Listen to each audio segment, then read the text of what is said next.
What is role of hormones in gluconeogenesis. देखिए बहुत important question है ये, आपके बायो पॉइंट ऑफ व्यू से पूछा जाता है। बेसिकली दो हार्मोन्स है, हम दो ही हार्मोन्स देखेंगे। ग्लूकागोन पहला, कि ग्लूकागोन कैसे ग्लूकोनियोजेनेसिस में अपना रोल प्ले करता है। देखिए ग्लूकागोन जब भी रिलीज होगा बॉडी में तो ये इंक्रीज करेगा ग्लूकोनियोजेनेसिस करेगा इंक्रीज, बट कैसे करेगा। देखिए ये इंक्रीज करेगा gluconeogenesis from lactic acid and amino acids. So body में आपके जो भी अमीनो एसिड्स है, लैक्टिक एसिड है, उन सब से ये क्या करेगा, ग्लूकोज बनाने की तरफ उन्हें यूज करेगा। So glucagon increases gluconeogenesis from lactic acid and the amino acids.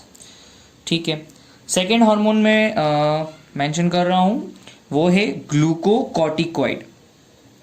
Guys आप भी जानते हैं ग्लूकोकॉर्टिकॉइड्स क्या करते हैं। ग्लूकोकॉइड्स की कॉर्टिकॉइड्स की मैं बात करूं, ये कैसे स्टिमुलेट करेंगे ग्लूकोनियोजेनेसिस के।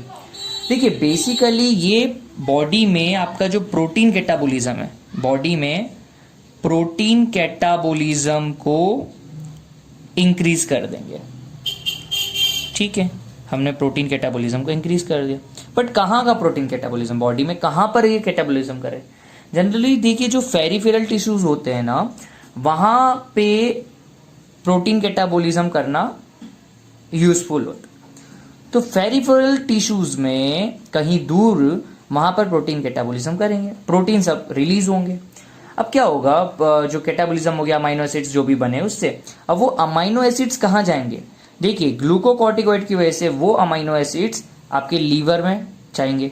देखिए मैं बना देता हूँ, यहाँ लीवर है आपका, कोई पेरिफेरल टिश्यूज है, वहाँ पर आपके जो प्रोटीन्स है उनका ब्रेकडाउन हुआ, ब्रेकडाउन होके वो अमाइनो एसिड्स बने। अब वो अमाइनो एसिड्स जो है वो आएंगे लीवर के पास। ये अमाइनो एसिड्स लीवर में इंटर कर लिए, जब लीवर में आ गए हैं वो, तो लीवर आपका आप जानते हैं ग्लूकोज प्रोडक्शन कर सकता है, इसके पास सभी एंजाइम्स है। ठीक है, तो पहला इफेक्ट क्या करा, प्रोटीन कैटाबोलिज्म। अब दूसरा इफेक्ट इसका ये भी जरूरी है कि अगर अमाइनो एसिड्स लीवर में आ गए, अब लीवर से फिर ग्लूकोज कैसे बनेगा, ग्लूकोज कैसे ब्लड में आएगा, यहाँ पे कुछ ना कुछ एंजाइम्स वर्क कर रहे होंगे, उन एंजाइम्स की भी ट्रांस अमाइनेशन एक्टिविटी बढ़ा देगा। मतलब देखिए आपने ट्रांस अमाइनेशन एक्टिविटीज पढ़ी होगी कि अमाइनो एसिड्स का इधर से अमाइनो एसिड्स के ऊपर आपका NH3 ग्रुप जो हो गए, इनका ट्रांसफर करना, अमाइंस का ट्रांसफर करना, इसको ट्रांस अमाइनेशन रिएक्शंस बोलते हैं। इनमें ट्रांस अमाइनेज एंजाइम्स की रिक्वायरमेंट होती है। तो हम इसी ग्लूकोकॉइड, ये जो ग्लूकोकॉइड है ये एक्टिविटी बढ़ा देगा, एक्टिविटी ऑफ ट्रांस अमाइनेसेस इंक्रीजेस। ठीक है, वो भी एक्टिविटी इंक्रीज हो जाएगी, जिसकी वजह से कुछ और मतलब प्रोसेसेस स्टार्ट हो जाएगी, जिससे वजह ग्लूकोज बनना ईजी हो जाएगा। सेकेंड चीज, जो ग्लूकोनियोजेनेसिस के लिए मैंने 4 रेट लिमिटिंग एंजाइम्स आपको बताए थे पिछले क्वेश्चंस में, उन एंजाइम्स को, उनकी एंजाइम्स की भी एक्टिविटी बढ़ जाएगी, की एंजाइम्स एक्टिविटी इंक्रीजेस। ये सब ग्लूकोकॉर्टिकॉइड के कारण हो रहा है, ये सब प्रोसेस होगी जिसके कारण हमें क्या मिलेगा, ग्लूकोज मिलेगा। ठीक है guys, what is the role of hormones in a gluconeogenesis, ये हमारा क्वेश्चन था। हमने 2 हार्मोन्स देखे, ग्लूकागॉन देखा, ग्लूकोकॉर्टिकॉइड्स देखे। पूरी साइकिल बेसिकली क्या होती है, ब्लड ग्लूकोज है हमारी बॉडी में ग्लूकोज है, ब्लड ग्लूकोज ब्लड में ग्लूकोज, ये ग्लूकोज एंटर करता है मसल में, मसल्स में क्या करते हैं, मसल ग्लाइकोजन के फॉर्म में स्टोर हो जाते हैं। अब ये ग्लूकोज जो मसल में ग्लाइकोजन के फॉर्म में स्टोर है, जब हम एक्सरसाइज करते हैं तब ये एक्सरसाइज ड्यूरिंग एक्सरसाइज हमारी कुछ एनारोबिक ग्लाइकोलिसिस रिएक्शन होती है। उस ग्लाइकोलिसिस, ग्लाइकोजन का ब्रेकडाउन होगा और लैक्टिक एसिड्स फॉर्मेशन होता है। अब यही लैक्टिक एसिड जो मसल में आपके बन गए हैं, ये लैक्टिक एसिड आपके लीवर में जाएंगे। कहाँ जाएंगे? लीवर में जाएंगे। किसके थ्रू? ब्लड के थ्रू जाएंगे। लीवर में जाएंगे तो वहाँ जाके ये लीवर ग्लूकोज बना लेंगे। कैसे बनेगा लीवर ग्लूकोज? Bye gluconeogenesis. हमने पढ़ा है ना कि हमने इसके पिछले वाले क्वेश्चन में देखा कि ग्लूकेगॉन हार्मोन होता है जो कि लैक्टिक एसिड से भी ग्लूकोज बना लेता है। वो यही है प्रोसेसेस। ठीक है, देखिए मैं आपको जो क्वेश्चंस बताता हूँ वो एक दूसरे से लिंक होते हैं। एक मैं रैंडमली क्वेश्चंस नहीं ले रहा हूँ, टॉपिक वाइज, सब टॉपिक वाइज मैं आपको बताते जा रहा हूँ। लिंक करिए पिछले वाले क्वेश्चन से। ग्लूकेगॉन हमने देखा था ग्लूकोनियोजेनेसिस करवाता है क्या के? लैक्टिक एसिड से। ब्लड में ग्लूकोज था, वो मसल में गया था, ग्लाइकोजन बन गए थे। मसल ग्लाइकोजन एक्सरसाइज करी, लैक्टिक एसिड बना। लैक्टिक एसिड वापस ब्लड के थ्रू लीवर जाएगा। लीवर में जाके लीवर ग्लूकोज बन गया। काय से बना? ग्लूकोनियोजेनेसिस से। यही लीवर ग्लूकोज वापस ब्लड में रिलीज होगा और वही ग्लूकोज अगेन ग्लाइकोजन, फिर वो एक्सरसाइज, फिर लैक्टिक एसिड। तो एक पूरी साइकिल है। इस साइकिल को हम कोरी साइकिल्स बोलते हैं, कोरी साइकिल बोलते हैं। चलते हैं अगले क्वेश्चन की तरफ। Classical types of glycogen storage disease. GSD means glycogen storage disease and indicate the enzyme deficiencies. बहुत इंपॉर्टेंट क्वेश्चन है गाइस, इसको मैं 3 स्टार करूंगा। ये बार बार हमेशा पूछा जाता है। ठीक है, क्या होंगी? देखिए बेसिकली हम इस साइड कुछ डिजीजेस डिस्कस करेंगे जिनका नाम लिख रहा हूं और उनके एंजाइम डेफिशिएंसी क्या होगी। सबसे ज्यादा इंपॉर्टेंट जिसको बोलते हैं टाइप 1 ग्लाइकोजन स्टोरेज डिजीज, जिसका नाम होता है वॉन गिरकीज डिजीज। वॉन गिरकीज डिजीज में आपका एंजाइम डिफिशिएंसी होती है। वो एंजाइम डिफिशिएंसी, ये कॉलम है एंजाइम डेफिशिएंसी का। एंजाइम डेफिशिएंसी हम यहाँ देखेंगे कौन कौन से एंजाइम की डेफिशिएंसी होगी। ठीक है, सो पहला मैंने क्या डिस्कस करा? टाइप 1 जो कि वॉन क्रिकेट डिजीज है, जिसमें एंजाइम की डिफिशिएंसी होगी ग्लूकोज 6 फॉस्फेटेज। याद है ये एंजाइम हमने डिस्कस करा है बहुत अभी पिछले क्वेश्चंस में। सेकेंड ग्लाइकोजन स्टोरेज डिजीज होती है टाइप 2 पॉम्पीज डिजीज। पॉम्पीज डिजीज में एंजाइम डेफिशिएंसी होती है एसिड माल्टेज। ये आपको याद करने हैं। एंड थर्ड डिजीज होगी, मैंने पेन चेंज कर लिया है ताकि थोड़ा सा अच्छा लगे। Type 3 फॉप्स disease.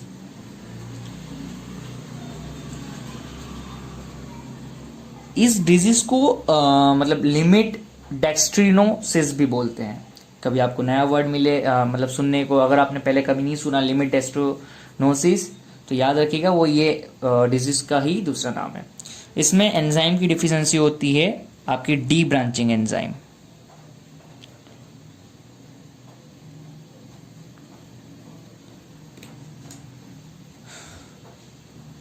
टाइप 4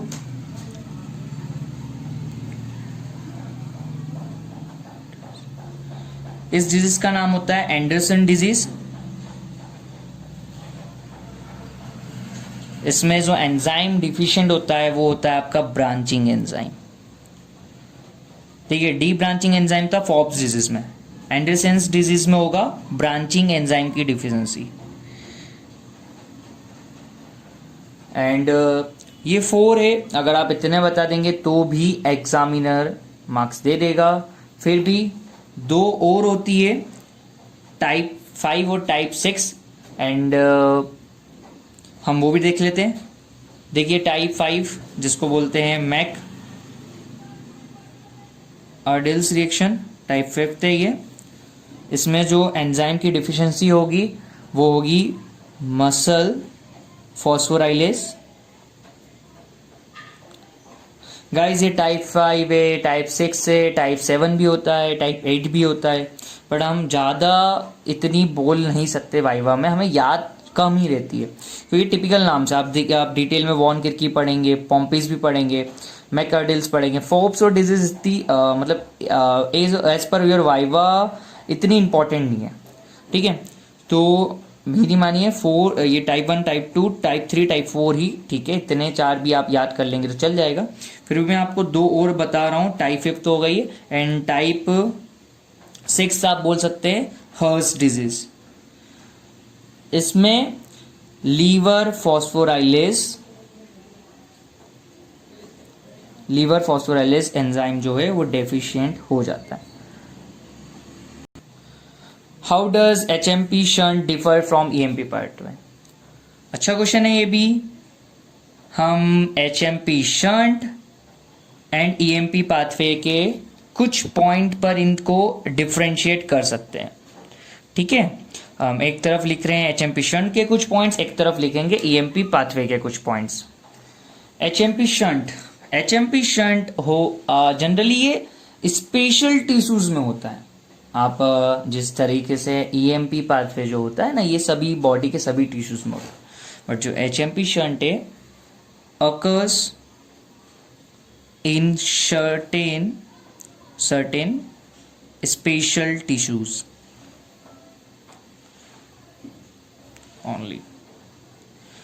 while अगर EMP पाथवे की बात करें तो ये मैंने अभी कहा आपको occurs in all tissues, body के सभी टिश्यूज में आपको EMP पाथवे देखने को मिलेगा। HMP शंट जो है ये याद रखिएगा मल्टी साइक्लिक प्रोसेस है।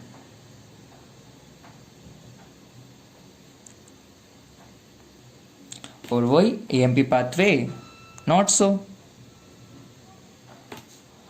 एंड सबसे इंपॉर्टेंट जो हमेशा पूछा जाता है NAD प्लस एंड यहां पर NAD प्लस, जिसमें आप हमेशा कंफ्यूज होते हैं। देखिए NAD प्लस जो है एक्ट एज हाइड्रोजन एक्सेप्टर इन HMP शंट।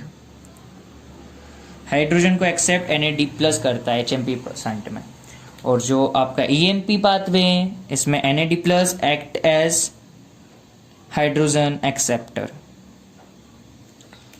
याद कैसे रखेंगे वो आप पे डिपेंड करता है, कैसे भी याद करो, बट गाइस इसको याद रखिएगा HMP पाथवे में आपका NAD प्लस होता है hydrogen acceptor. And 4th point पे चलते हैं। इस HMP पाथवे में ATP प्रोड्यूस नहीं होती है। ATP is not produce in this HMP shunt, इसलिए हम इसको वेस्टफुल बोलते हैं समवॉट, कि ये वेस्टफुल है क्योंकि इसमें ATP का प्रोडक्शन नहीं हो रहा है। और वही हम EMP पाथवे की बात करें तो यहाँ एनर्जी यानी कि ATP का प्रोडक्शन होता है। एनर्जी का प्रोडक्शन होता है। ये पाथवे एनर्जी प्रोड्यूस करने के लिए नहीं बना है, इसलिए यहाँ ATP प्रोड्यूस नहीं होती है, ठीक है। अब एक चीज़ याद रखिएगा ये भी कि यहाँ पर CO2 का फॉर्मेशन होता है। CO2 is formed in this HMP shunt pathway. But वही अगर हम EMP पाथवे की बात करें तो यहाँ CO2 इज नेवर फॉर्म्ड, ठीक है। हमने 6 पॉइंट देख लिए हैं। HMP शंट है ये बॉडी के सर्टेन टिश्यूज में होगा। EMP पाथवे है ना बॉडी के सभी टिश्यूज में होगा। मल्टी साइक्लिक प्रोसेस कौन सी? HMP शंट है, EMP पाथवे नहीं है। Not so, NAD plus H plus को एक्सेप्ट करेगा HMP शंट में। ATP यहाँ प्रोड्यूस नहीं होते, CO2 फॉर्म होते हैं। वही EMP पाथवे में NAD प्लस H प्लस को एक्सेप्ट करेगा, एनर्जी प्रोडक्शन होता है EMP पाथवे में, और CO2 is never produce formed. चलते हैं नेक्स्ट क्वेश्चन की तरफ। Why HMP shunt is called as multi cyclic process and what are the products? आपके दिमाग में पॉइंट आया होगा जो मैंने सेकंड पॉइंट बताया कि मल्टी साइक्लिक प्रोसेस है HMP। अब ऐसा क्यों है? पेंटोज फॉस्फेट पाथवे है ये। इसमें बेसिकली देखिए मैं आपको समझाना चाहता हूँ मल्टी साइक्लिक प्रोसेस क्यों है। ये मल्टी साइक्लिक प्रोसेस इसलिए है क्योंकि 3 moles of glucose 6 phosphate enters the cycle producing 3 moles of CO2। देखिए आप CO2 3 मोल्स निकल रहे हैं, and 6 moles of NADPH plus H plus, and 3 moles आपके ribulose 5 phosphate, that is 5 carbon residue जो है वो फेज 2 में एंटर हो रहा है। तो ये मल्टी साइक्लिक इसलिए कहला रहा है, देखिए 3 मोल्स ऑफ ये अलग अलग फेज 2 में देखिए ना, इनके जो पाथवे हो रहा है वो अलग अलग हो रहा है। एंड फाइनली ये क्या प्रोडक्ट रिलीज कर रहे हैं, ग्लूकोज 6 फॉस्फेट 2 मोल्स और फिर ग्लिसरल्डिहाइड 3 फॉस्फेट 1 मोल, ये इनके प्रोडक्ट्स रिलीज हो रहे हैं। हमारा क्वेश्चन क्या था, why HMP shunt is called as multicyclic process, जो कि हमने समझा दिया कि मल्टीसाइक्लिक प्रोसेस ये है और इसके प्रोडक्ट्स क्या है। तो इसके प्रोडक्ट्स ये 2 मोल्स ऑफ ग्लूकोज 6 फॉस्फेट जो कि साइकिल में अगेन इंटर हो सकता है और 1 मोल ऑफ ग्लिसरल्डिहाइड 3 फॉस्फेट। तो हमने देखा है 3 मॉलिक्यूल्स ऑफ ग्लूकोज 6 फॉस्फेट जो है वो इंटर करे थे, साथ ही में ये इंटर करे थे साइकिल में, जिसकी वजह से 3 मॉलिक्यूल्स ऑफ CO2 प्रोड्यूस हुए थे। 6 मॉलिक्यूल्स आपके NADPH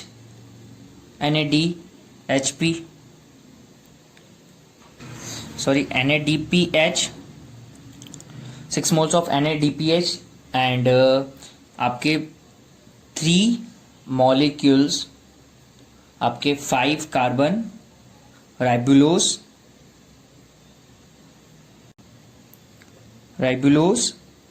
5 फॉस्फेट के बने थे।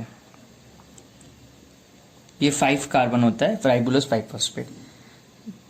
3 मॉलिक्यूल ग्लूकोज 6 फॉस्फेट के इंटर करते हैं, ये सब प्रोसेस। अब देख रहे हैं ना आप कि 3 मॉलिक्यूल्स जो है ना ये फेज 2 में इंटर होते हैं राइबुलोस फॉस्फेट के, जो कि अलग अलग पाथवे में जाते हैं। और एंड ऑफ द डे जो हमारा सेकेंड पार्ट है क्वेश्चन का, प्रोडक्ट क्या बनते हैं गाइस, 2 प्रोडक्ट्स फॉर्म होते हैं। पहला प्रोडक्ट 2 मॉलिक्यूल्स होते हैं आपके 2 मॉलिक्यूल्स ऑफ ग्लूकोज 6 फॉस्फेट बनते हैं एंड 1 मॉलिक्यूल ग्लिसरल्डिहाइड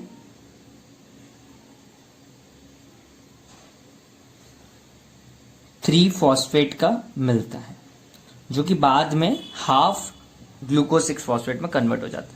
तो ये हमारे 2 प्रोडक्ट्स हो गए जो कि हमें एचएमपी पाथवे से मिलते हैं। चलते हैं नेक्स्ट क्वेश्चन की तरफ। What is the key and rate limiting enzyme in HMP shunt? तो इसका आंसर आता है आपका glucose 6 phosphate dehydrogenase. Glucose 6 phosphate dehydrogenase is the key and rate limiting enzyme in HMP shunt. Mention some metabolic reactions where NADPH is used for reductive process. Guys, basically NADPH is used in a number of metabolic processes where it provides hydrogen for reductive synthesis. Examples लेते हैं कुछ, कहाँ कहाँ ये hydrogen provide करेगा। सबसे पहला extra mitochondrial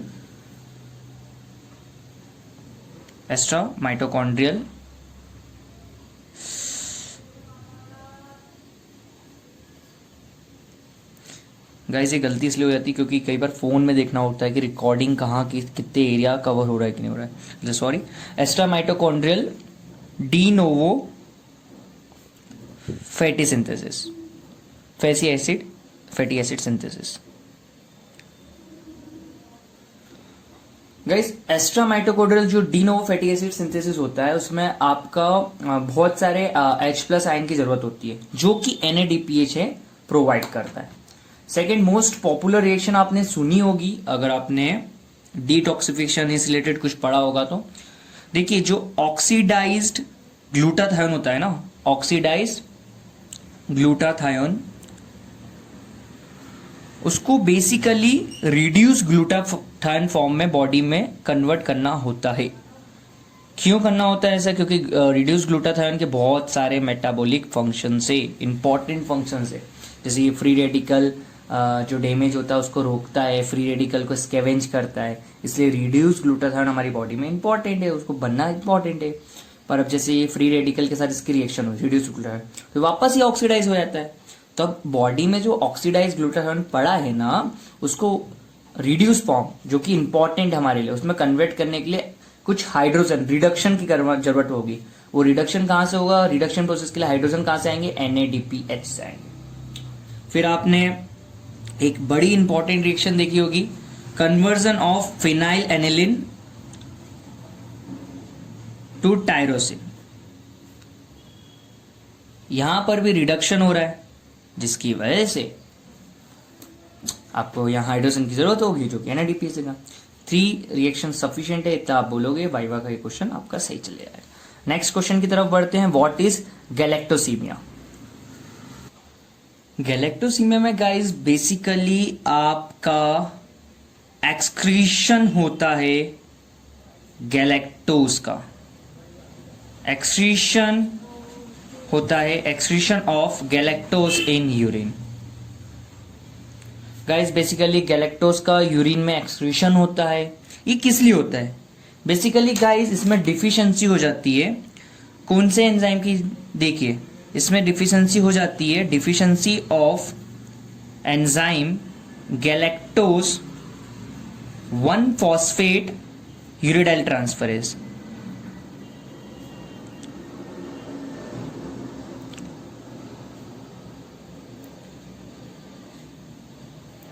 सो guys galactose 1-फॉस्फेट uridyl transferase की अगर डिफिशिएंसी हो जाएगी तो गैलेक्टोज के मेटाबॉलिज्म नहीं हो पाएगा और उसका एक्सक्रीशन होगा यूरिन में। इमेज में देखिए, ये आप देख रहे हैं मेटाबॉलिज्म ऑफ गैलेक्टोज। इसमें जो मैंने देखिए हाईलाइट कर दी है reaction to block in inherited galactosemia. क्या हो रहा है? देखिए आप, ये गैलेक्टोज 1-फॉस्फेट यूरिडाइल ट्रांसफरेज एंजाइम की जरूरत होती है, जो कि आपका गैलेक्टोज 1-फॉस्फेट से ग्लूकोज 1-फॉस्फेट बनाता है, साथ ही में यूडीपीजी को यूडीपी गैलेक्टोज में कन्वर्ट करता है। सो आपके इस अगर एंजाइम की डिफिशिएंसी होती है तो आपको गैलेक्टोसीमिया हो जाएगा। चलते हैं गाइस नेक्स्ट क्वेश्चन की तरफ। हमारा नेक्स्ट क्वेश्चन है, what is cause of cataract in galactosaemia? अभी हमने जो डिजीज डिस्कस करी है गैलेक्टोसीमिया, उसमें अगर आपकी कैटरेक्ट हो गया है तो कैसे हो रहा है ये कैटरेक्ट गैलेक्टोसीमिया में? गाइस हमको इसकी रिएक्शन देखनी होगी। देखिए कैटरेक्ट कहाँ होता है? कैटरेक्ट जनरली हमारी आईज में होता है। आईज में कहाँ होगा? रेटिना, लेंस, कहाँ होगा? Basically lens of the I effect होता है कैटरेक्ट में। गाइस क्यों गैलेक्टोसीमिया में कैटरेक्ट ही अफेक्ट हो रहा है, लेंस अफेक्ट हो रहा है? गाइस इसलिए क्योंकि हमने पहले देखा था ना कि गैलेक्टोसीमिया में क्या होता था कि गैलेक्टोज जो है वो यूरिन में एक्सक्रीट होता था। गाइस अब क्या हो रहा है कि गैलेक्टोज यूरिन में जा ही रहा है, एक्सक्रीट हो रहा है, बट साथ ही साथ उसका कुछ डिपोजिशन जो हमारी रेटिना है, आईज है, आईज में जो लेंस है वहां डिपोजिशन हो रहा है लेंस में। तो क्या हो रहा है, अगर हमारी बॉडी में गैलेक्टोज का कंसंट्रेशन बढ़ जाता है, ठीक है, ये देखिए मैंने लिखा है गैलेक्टोज का increase in galactose in our body, then उसका जो होगा डिपोजिशन होगा लेंस में। अब वो लेंस में डिपोजिट कैसे होगा? जो गैलेक्टोज है हमारा वो गाइस कन्वर्ट हो जाता है गैलेक्टिटॉल, इसको डल्सिटॉल भी बोलते हैं। ये गैलेक्टिटॉल क्या है गाइस? ये एक अल्कोहल फॉर्म हो गया, मतलब गैलेक्टोज जो कि कीटोन था उससे अल्कोहल बना है। मतलब क्या हुआ है? यहां रिडक्शन हुआ है। रिडक्शन हुआ है तो हम क्या एंजाइम यूज करेंगे? यहां हम एंजाइम यूज कर रहे हैं एल्डोज रिडक्टेज। ये रिड्यूस होके क्या कर रहा है? देखिए बेसिकली ये रिड्यूस फॉर्म में ही लेंस में डिपॉजिट हो जाता है, और ये जो है ये लेंस से कहीं, लेंस सेल्स में अगर एक बार डिपॉजिट हो गया तो कहीं जाता भी नहीं है। तो ये क्यों, इससे क्या डैमेज हो रहा है? लेंस में क्या हो रहा है? बेसिकली ये जो रिड्यूस शुगर है डल्सिटॉल, ये जो शुगर अल्कोहल है, तो ये क्या करता है? ये ऑस्मोटिक इफेक्ट प्रोड्यूस करता है वहां पे। ये वहां पर जो लेंस सेल्स होंगे ना उसमें ऑस्मोटिक इफेक्ट प्रोड्यूस करेगा, जिसके कारण जो हमारे लेंस प्रोटीन होते हैं ना उनमें कैटरेक्ट हो जाता है। तो क्या मेन रीजन है इट प्रोड्यूसेस, ये क्या प्रोड्यूस करेगा हमारा, ये प्रोड्यूस करेगा डेल्सिटॉल, क्या प्रोड्यूस करेगा, ऑस्मोटिक इफेक्ट, ऑस्मोटिक इफेक्ट, ऑस्मोटिसिटी, और एक वहां पे ऑस्मोटिक इफेक्ट जो होगा ना वो वहां पे प्रोड्यूस होगा। अब इस ऑस्मोटिक इफेक्ट के कारण क्या होगा, जो लेंस प्रोटीन होगा ना वो डैमेज हो जाएगा, लेंस प्रोटीन डैमेज हो जाएगा, और वो क्या प्रोड्यूस करेगा, कैटेरेक्ट।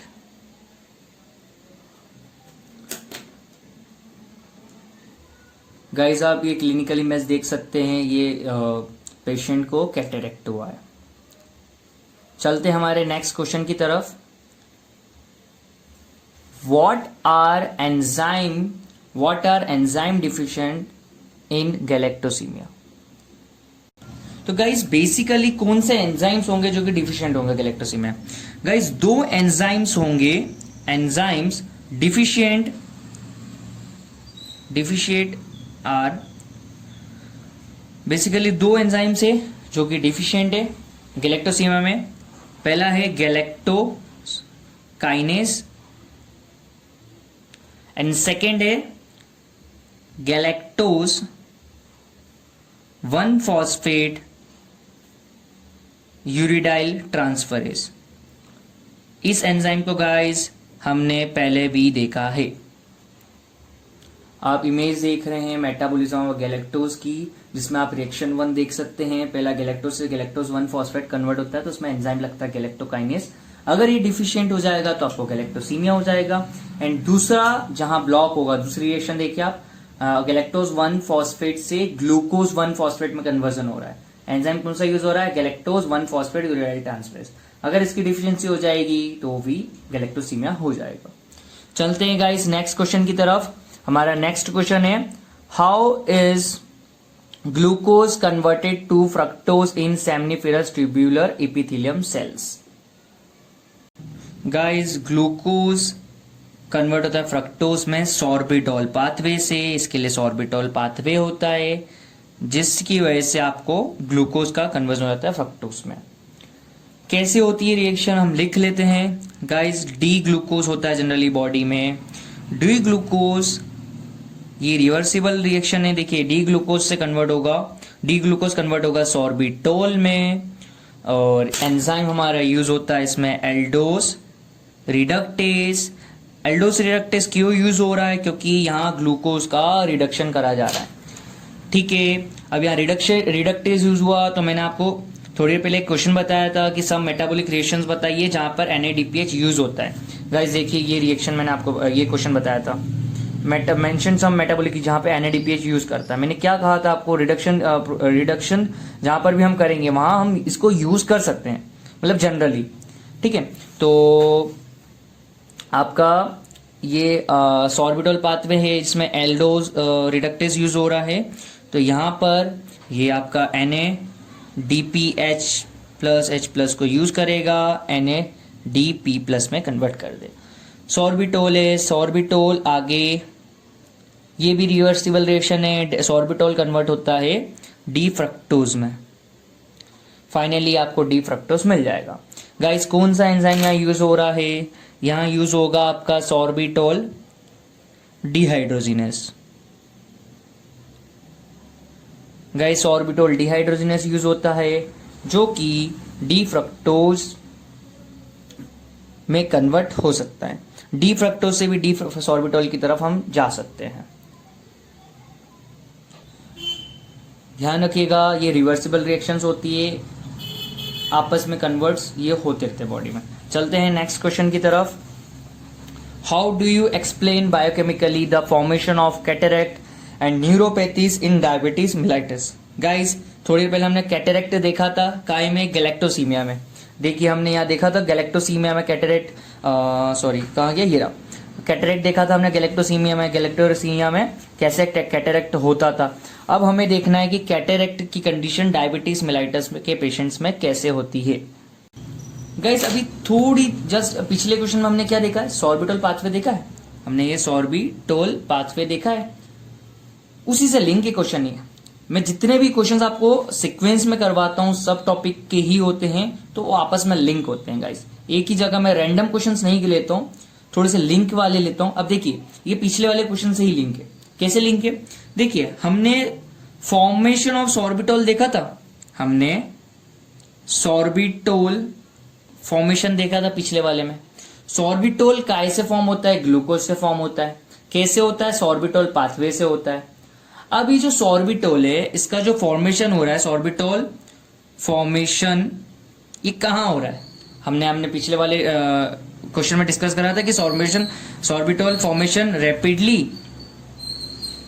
Rapidly occurs in lens of eye. ठीक है गाइस, वो हमने गैलेक्टोसीमिया में देखा था कि गैलेक्टोसीमिया में आई के लेंस में वो हो जाते हैं, गैल्सिटॉल बन जाते हैं। सॉरी गाइस, मुझे यहाँ गलती हो गई। देखिए मैं समझाना चाह रहा हूँ, गैलेक्टोसीमिया हमने अभी देखा था, गैलेक्टोज से गैल्सिटॉल बना था, गैलेक्टिटॉल और डल्सिटॉल बना था, जिससे कि लेंस में कैटरेक्ट हो गया था। अब हमें डिस्कस करना है कि डायबिटीज मिलेटस में आपको कैसे, और कैटरेक्ट कैसे होता है, कैटरेक्ट और न्यूरोपैथी कैसे हो रहा है डायबिटीज मिलेटस में। तो मैं यहाँ कहना चाह रहा हूँ कि जो हमने सॉर्बिटोल पाथवे देखा है यहाँ, ये सॉर्बिटोल पाथवे आपकी लेंस ऑफ द आई में हुआ। ठीक है, सो ये सॉर्बिटोल फॉर्मेशन हो रहा है लेंस ऑफ आई, साथ ही सॉर्बिटोल का फॉर्मेशन होगा स्वान सेल्स में, Schwann cells of nervous system.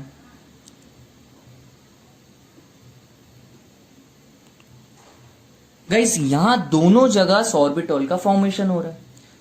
अब अगर ये सॉर्बिटोल का कंसेंट्रेशन बढ़ जाए, if sorbitol concentration increases both of these sides, lens of the eye में भी और स्वान सेल्स में भी अगर सॉर्बिटोल का कंसेंट्रेशन बढ़ जाएगा, इसकी वजह से क्या होगा गाइस, वहां पर उस जगह पर जो ऑस्मोटिक प्रेशर होगा वो बढ़ जाएगा। Osmotic pressure increases, sorbitol concentration increases, जिसकी वजह से ऑस्मोटिक प्रेशर इंक्रीज होगा, जिसकी वजह से गाइस जो आपकी लेंस होंगे आई के, उनके जो प्रोटीन्स होंगे वो डैमेज होंगे और वहां कैटरेक्ट हो जाएगा। तो कंडीशन आएगी कैटरेक्ट जो कि आई में होगा। और साथ ही आपने देखा था यहाँ स्वान सेल्स नर्वस सिस्टम, वहां पर भी सॉर्बिटोल फॉर्मेशन हो रहा है, तो वहां स्वान सेल्स में क्या होगा, न्यूरोपैथी हो जाएगी। तो वहां न्यूरोपैथी हो जाएगी। हमने सिंपली देखा है कि सॉर्बिटोल फॉर्म हो रहा है, कहां पर हो रहा है, लेंस ऑफ द आई और स्वान सेल्स में। वहां पर अगर सॉर्बिटोल का कंसेंट्रेशन बढ़ गया तो ऑस्मोटिक प्रेशर बढ़ जाएगा, जिसकी वजह से कैटरेक्ट और न्यूरोपैथी होगी। और जो मैं कंफ्यूज हुआ था जिस पॉइंट पर भी बोलते हुए आपको, वो हुआ था कि कैटरेक्ट अगर गैलेक्टोसीमिया में हो रहा है तो कैसे हो रहा है। वो हो रहा है अगर गैलेक्टोज का कंसेंट्रेशन बढ़ता है, गैलेक्टिटॉल डल्सिटॉल इंक्रीज होगा, वो भी ऑस्मोटिक प्रेशर उस एरिया में बढ़ा देगा, जिसकी वजह से लेंस प्रोटीन कैटरेक्ट करेंगे। गाइस आपको मेरी बात समझ में आ रही है? गैलेक्टोसीमिया में गैलेक्टोज बढ़ता है और जो डायबिटीज मिलाइटस कंडीशन है उसमें सॉर्बिटोल बढ़ता है।